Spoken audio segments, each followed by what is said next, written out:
Hello friends, இன்றைக்கி நம்ம பிடிச்ச மீன்லாம் பார்த்தீங்கன்னாக்கா மொத்தத்தையும் க்ளீன் பண்ணிவிட்டு ஸ்கின் அவுட் பண்ணி எடுத்துகிட்டு வந்துட்டோம். நம்ம இந்த மாதிரி செய்ய மாட்டோம்.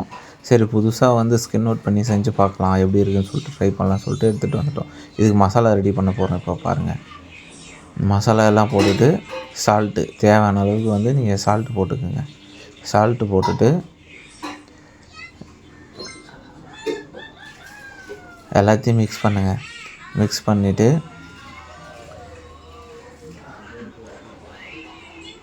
மீன் மசாலா எல்லாத்தையும் போட்டுட்டு மிக்ஸ் பண்ணிவிட்டு தண்ணி ஊற்றி கலக்குங்க. தண்ணி ஊற்றி மறுபடியும் மிக்ஸ் பண்ணுங்கள். தண்ணி ஊற்றி கொஞ்சம் அந்த அளவுக்கு மீடியமாக இருக்கிற அளவுக்கு மிக்ஸ் பண்ணிட்டு மீன் மேலே அப்ளை பண்ணுங்கள். இந்த மாதிரி லைட்டாக எடுத்து நீங்கள் அப்ளை பண்ணிங்கனாக்கா கரெக்டாக அதில் இந்த மசாலா ஒட்டும். ஓகேங்களா? நல்லா உள்ளே லைட்டாக மீன் உள்ளே லைட்டாக போடுங்க மசாலாவை. அவ்வளோதான். இந்த அளவுக்கு போட்டு இது பண்ணிட்டீங்கன்னா போதும். அப்படியே அழகாக எடுத்து வச்சுட்டு ஒரு 10 நிமிஷத்துக்கு அதுக்கப்புறம் எண்ணெய் சட்டியில் போட்டு வறுக்க வேண்டியதுதான். நீங்கள் பாருங்கள், வேறு லெவலில் வறுந்துட்டு இருக்குது.